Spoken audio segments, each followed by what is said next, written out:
नमस्कार बच्चों। आज की कक्षा में हम बात करेंगे भारत के इंपॉर्टेंट पुल के बारे में। Important bridges of India. Bharat के कई पुल विश्व में जो इंपॉर्टेंट ब्रिजेस हैं, लॉन्गेस्ट या हाईएस्ट ब्रिजेस हैं, उनमें शुमार करते हैं। तो इसलिए परीक्षा की दृष्टि से भारत के इंपॉर्टेंट ब्रिजेस बहुत इंपॉर्टेंट हो गए हैं। मैं गौरव वैष्णव आप सभी का स्वागत करता हूं आज की कक्षा में। और आप जो ये कक्षा कर रहे हैं ये फास्ट एंड फ्यूरियस बैच के माध्यम से कर रहे हैं, जो कि हमने कौन कौन सी परीक्षाओं के लिए फोकस किया है वो आप हमें कमेंट करके बताइए कि आप कौन सी परीक्षा को फोकस कर रहे हैं। क्योंकि हम जीएस के करंट अफेयर का पूरा सिलेबस जो हर वनडे एग्जाम में आता है उसको कवर करके चलेंगे। तो भारत के इंपॉर्टेंट पुल के बारे में बात करते हैं। सबसे पहले अटल सेतु। देखिए बच्चों, भारत के कई पुलों का अभी नामकरण भी हुआ है। तो जैसे कि ढोला सदिया पुल था, उसका नाम हो गया है डॉक्टर भूपेन हजारिका पुल। तो ये नामकरण भी आपको याद करना है। और हमने जो यहां पर लिस्ट बनाई है वो अवरोही क्रम में है, इनकी लंबाई के हिसाब से। तो आपको जब भी कोई पूछा जाए तीसरा सबसे बड़ा या दूसरा सबसे बड़ा या सबसे बड़ा या पांचवा सबसे बड़ा, तो आप इस लिस्ट को याद करके वहां पर बड़े आराम से लिख सकते हैं। चलिए सबसे पहले बात करेंगे अटल सेतु की, जो कि कहां पे है, जो कि अरब सागर में है। और कहां पर स्थित है? मुंबई में स्थित है। तो मुंबई को नवी मुंबई से जोड़ता है अटल सेतु। और इसका एक अन्य नाम है Mumbai trans harbour link, MTHL, Mumbai trans harbour link Atal Setu भी कहते हैं। और इसकी लंबाई 21.8 किलोमीटर है। देखिए, एक जो पुल है इतनी बड़ी लंबाई वाला, बहुत ही एक मतलब अजूबा है। तो कहां पर स्थित है? ये अरब सागर में स्थित है। मुंबई को नवी मुंबई से जोड़ता है, महाराष्ट्र में स्थित है।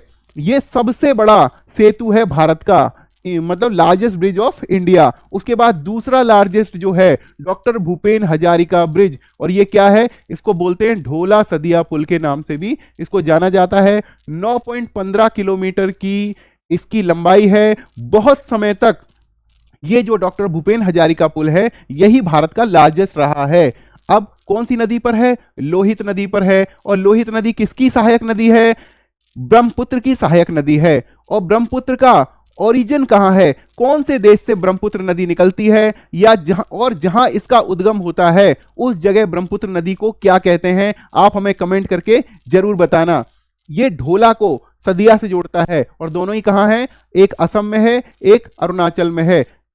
ढोला को सदिया से जोड़ता है, यानी असम को अरुणाचल से जोड़ता है ये पुल। और इससे कई किलोमीटर की, कई सैकड़ों किलोमीटर की जो दूरी है वो असम और अरुणाचल के बीच में कम हो गई है। उसके बाद दिबांग रिवर ब्रिज के बारे में हम बात करेंगे, जो भारत का तीसरा सबसे बड़ा ब्रिज है। ये देखिए, जो ये यहां पर क्रम संख्या लिखी गई है ये इनका अवरोही क्रम भी है, मतलब it is third largest, it is second largest, it is first largest.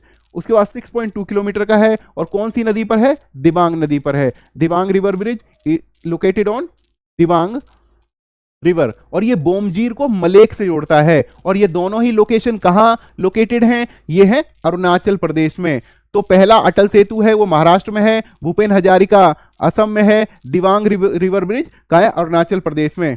उसके बाद बहुत सारे जो इंपॉर्टेंट, जो टॉप 10 में भारत के ब्रिजेस हैं ज्यादातर बिहार में पड़ते हैं। देखिए, महात्मा गांधी सेतु ये 5.75 किलोमीटर का है और इसकी जो लंबाई है, और ये गंगा नदी पर पड़ता है और जोड़ता है पटना को हाजीपुर से। तो महात्मा गांधी सेतु किसको जोड़ता है? पटना को हाजीपुर से। और इनकी एक प्रिसाइज लोकेशन है, मतलब पटना तो एक बड़ा जिला हो गया, हाजीपुर भी एक बड़ी सिटी हो गई, लेकिन इनके जो प्रॉपर जो लोकेशन है वो आप सभी हमें कमेंट करके बताएंगे। बच्चों, मैं जो आपको पढ़ा रहा हूं या जो हम आपको इंफॉर्मेशन दे रहे हैं पीडीएफ के माध्यम से या क्लास के माध्यम से, केवल इसे करके बैठना नहीं है बच्चों। आपको तैयारी, सेल्फ स्टडी ही आपको सफलता दिला सकती है। हम केवल आपको मार्गदर्शन कर सकते हैं कि आप ये पढ़ लीजिए, ये टॉपिक पढ़ लीजिए, इंपॉर्टेंट टॉपिक बता सकते हैं, उनसे इंपॉर्टेंट आपको पीडीएफ दे सकते हैं। पढ़ना आपको ही है। और जो इंपॉर्टेंट क्वेश्चन, मान लीजिए कि हम आपको पुराने क्वेश्चन कराएंगे, उन पुराने क्वेश्चन और नए क्वेश्चन जो पूछे जा रहे हैं परीक्षा, उनके बीच में लिंक आपको ही बनाना पड़ेगा। और उसके हिसाब से इंपॉर्टेंट चीजें या इंपॉर्टेंट फैक्ट हैं विकिपीडिया से खंगाल कर पढ़ना भी पड़ेगा। उसके बाद Bandra Worli sea links 5th largest bridge of India को माहिम की खाड़ी में है। और माहिम की खाड़ी कहाँ पड़ती है? ये अरब सागर में पड़ती है माहिम की खाड़ी। और ये बांद्रा वर्ली सी लिंक क्या है? 5.6 किलोमीटर की जो लंबाई है। देखिए बच्चों, बहुत सारे लोग जो बांद्रा में रहते हैं या जो वर्ली में रहते हैं, बांद्रा और वर्ली के बीच में ये है कि बहुत सारे लोग वर्ली में काम करने जाते हैं, बांद्रा में रहते हैं। बहुत सारे लोग बांद्रा में काम करते हैं लेकिन वर्ली में रहते हैं। तो उनके बीच में, काम के बीच में और उनके घर के बीच में जो दूरी है उसमें उसे पार करने में कम से कम समय लगे, इसके लिए बनाया गया है बांद्रा वर्ली लिंक। और कहां पर है? यह है महाराष्ट्र में। अच्छा, इसी से इंपॉर्टेंट मुझे एक फैक्ट याद आया। बताइए, वर्ली चित्रकारी कौन से राज्य से संबंधित है? आप सभी कमेंट करके बताना मुझे। बच्चों, ये जितना भी मैंने लिपापोती इस पे की है ना, आप इससे घबराइए मत, क्योंकि आपको एक साफ सुथरा पीडीएफ हम टेलीग्राम चैनल पर भेज देंगे। और अब आप सभी के लिए हमने ये किया है, टेलीग्राम चैनल से रिस्ट्रिक्शन हटा दी हैं। आप सभी लोग हमारे दिया गया पीडीएफ डाउनलोड कर सकते हैं और अपने मोबाइल में सुरक्षित रख सकते हैं। उसके बाद बोगीबील ब्रिज। बोगीबील ब्रिज कहाँ पड़ता है? ये पड़ता है ब्रह्मपुत्र नदी के ऊपर पड़ता है, असम में पड़ता है और धेमाजी से डिब्रूगढ़ को जोड़ता है। 4.94 किलोमीटर का ये है 6th largest bridge of India. चलिए, विक्रमशिला सेतु। विक्रमशिला एक बहुत ही इंपॉर्टेंट नाम है, एक बहुत ही इंपॉर्टेंट विश्वविद्यालय जहां पर बौद्ध धर्म की शिक्षा दी जाती थी, वो है विक्रमशिला महाविद्यालय, विश्वविद्यालय। और ये विक्रमशिला सेतु कहाँ स्थित है? बिल्कुल आपने सही सोचा, ये भागलपुर से महादेवपुर के बीच में कहां पर स्थित है? कहां पर स्थित है? बिहार में। मैंने आपको बताया था कि टॉप 10 में बहुत सारे सेतु बिहार के हैं। विक्रमशिला भी हो गया, महात्मा गांधी सेतु भी हो गया, अभी आगे भी कुछ सेतु आने वाले हैं। और ये 4.37 किलोमीटर का है। और इंपॉर्टेंट बात यह भी है कि बिहार के जितने भी सेतु हैं वो ज्यादातर कौन सी नदी पर हैं? गंगा नदी पर हैं। जी हाँ, बिहार के बहुत सारी जो सिटीज हैं वो गंगा नदी के किनारे बसी हुई हैं। चलिए, अब करते हैं बात वेम्बनाड रेल ब्रिज की। Second largest rail bridge in India. जी हाँ, वेम्बनाड रेल ब्रिज जो है ये सेकेंड लार्जेस्ट रेल ब्रिज है इंडिया का, 4.62 किलोमीटर। अब आप सभी मुझे कमेंट करके बताइए इसी वीडियो के नीचे कि जो फर्स्ट लार्जेस्ट रेल ब्रिज कहां पे बन रहा है या बना हुआ है, आप बताइए। ये वेम्बनाड लेक पर ही है और कोच्चि केरल। मैंने आपको वीडियो में बताया था एक में कि वेम्बनाड लेक के अंदर एक आइलैंड पड़ता है और ये आइलैंड और जो ये मतलब जो झील है ये कहां से जुड़ती है? ये सीधा कोच्चि तट से, जो समुद्र के किनारे जाते जाते समुद्र से जुड़ जाती है। और ये पर्यटन की दृष्टि से वेम्बनाड लेक बहुत ही इंपॉर्टेंट जो साइट है। और साथ में वेम्बनाड लेक एक रामसर साइट भी है। षष्टमकोटा, वेम्बनाड और तीसरी कौन सी लेक है? आप मुझे कमेंट करके जरूर बताना। ये केरला की जो लेक है ये रामसर साइट के अंदर आती है, इसमें षष्टमकोटा और वेम्बनाड भी है।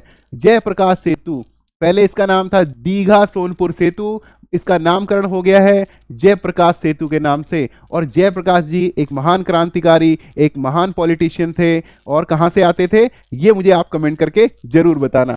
4.56 किलोमीटर के इसकी लंबाई है, ऑब्वियसली गंगा नदी पर है। और कहां से कहां को जोड़ती है?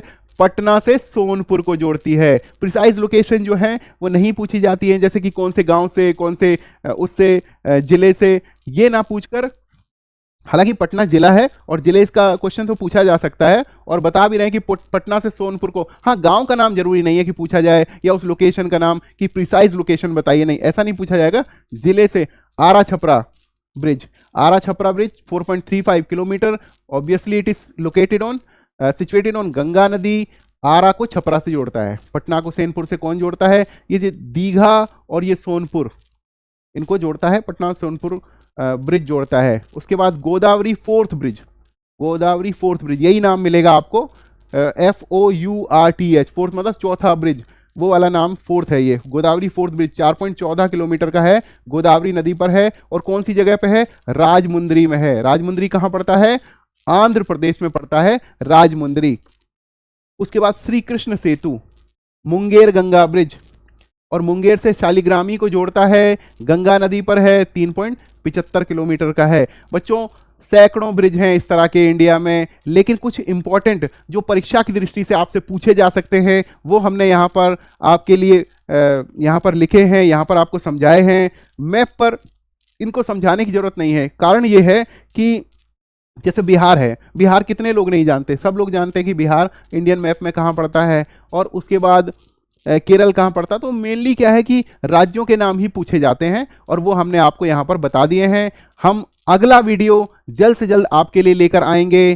तब तक के लिए आप हमारे चैनल को लाइक कीजिए, सब्सक्राइब कीजिए, और अपने अन्य दोस्तों के साथ भी जो हमारा फास्ट एंड फ्यूरियस बैच है इसके बारे में जानकारी शेयर जरूर करें। बच्चों, आरआरबी एनटीपीसी जिसका जो हम टारगेट लेकर चल रहे हैं, ये एग्जाम किसी भी सूरत में जनवरी फरवरी से पहले नहीं होने वाला है, तो हमारे पास बहुत समय है। हम बहुत ही अच्छी तैयारी करेंगे और इस बार सिलेक्शन लेकर दिखाएंगे। हम साथ मिलकर पढ़ाई करेंगे। और बच्चों, क्योंकि ये बैच बिल्कुल निःशुल्क है, तो आप सभी को बिल्कुल भी टेंशन लेने की जरूरत नहीं है कि निःशुल्क बैच है तो इसमें क्वालिटी नहीं मिलेगी। बिल्कुल नहीं, ऐसा बिल्कुल नहीं होगा। हमारा जो पीडीएफ है, हमारे जो कंटेंट हैं, आपको बहुत ही जो इंपॉर्टेंट फैक्ट ही आपके लिए लेकर आएंगे। और इसी तरह से आप हमसे जुड़े रहिए, हम लोग साथ में तैयारी करते रहेंगे, साथ में आगे बढ़ते रहेंगे। तब तक के लिए आप सभी को नमस्कार, धन्यवाद।